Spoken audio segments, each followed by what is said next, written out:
to another video. Today we're going to be talking about Lights Out and how I feel about this book. There is going to be spoilers. This is a dark romance comedy. The book is 397 pages long, close to being 400 if not, with the acknowledgments. It is a trilogy.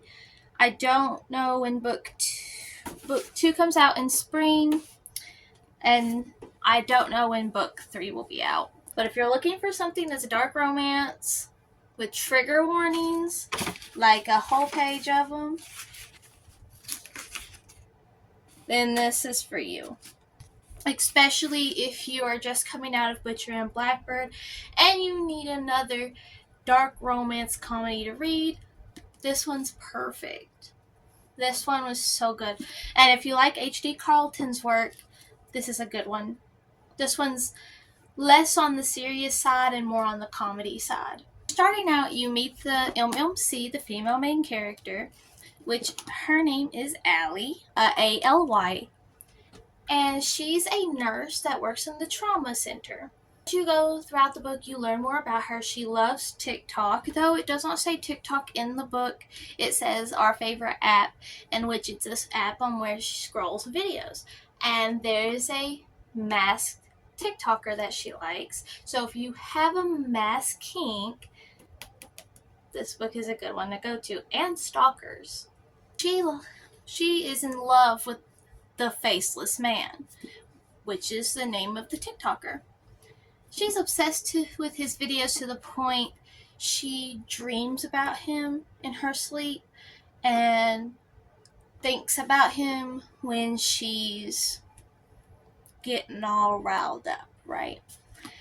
And we meet her at the very beginning. It's right off the bat.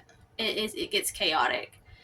But she texts her boy toy, is what I'm going to call him, because they weren't really dating.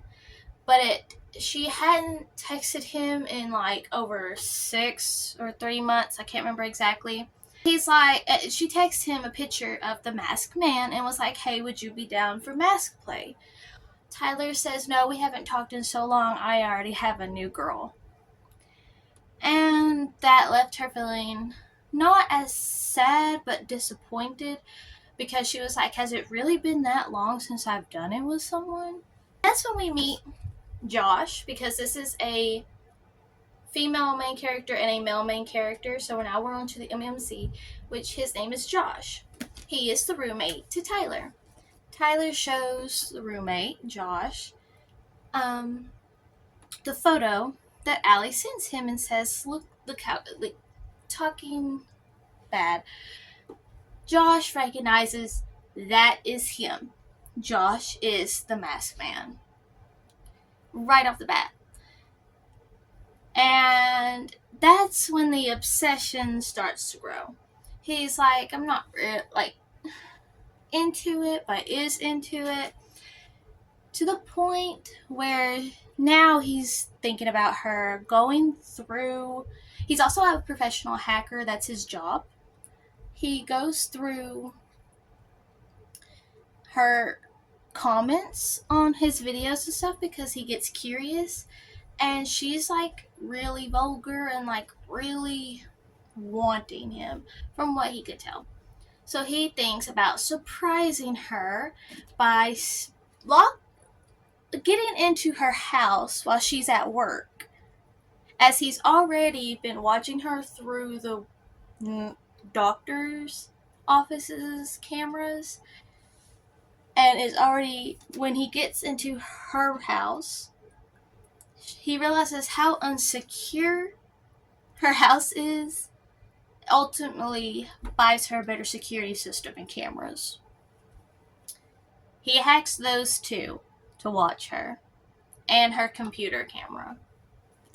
Well, he breaks in there while she's at work, and his father was a serial unaliver, and Josh is worried that he might have those tendencies too. That's a big thing, whole mental note that this guy is going through, and reason why he kept himself away from people and things like that. and away from animals and stuff. Turns out Allie has a cat named Fred. And he goes up to the cat and he's like, I really hope I don't hurt this cat. No, turns out Fred adores him, and Fred also turns out later on, Fred don't like guys at all. But Fred liked Josh. Well, when we get to Allie's part, she gets scared. She doesn't. He left before she did. FY.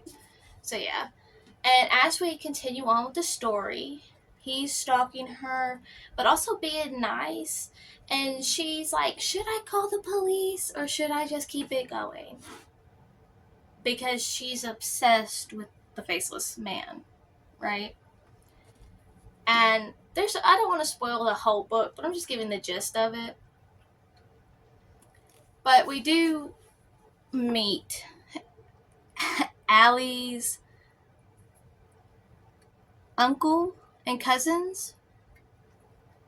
And I'll get to that real soon. Well, there was this rapist that was in the hospital who ultimately got away with doing what he did. And somebody, brother to that person that it happened to, ended up beating the living heck out of him. So he ended up going to the hospital. And things get a little heated. Nothing happens to Allie. But after a little bit of that, the masked man, Josh, did warn her and everything about it. But she starts going home after a very stressful and long day. He forgets that he should have shown up. She starts getting frisky because, it's stressful. She needs to cool off. Best way to do that is to stimulate, right? And so she does start. And Josh quickly heads over to her place because he did promise her that he would do that. And which he does. And then afterwards, they hear a loud noise. Turns out, the rapist was going after Allie and tries to break into her house. Josh and Allie knock him out.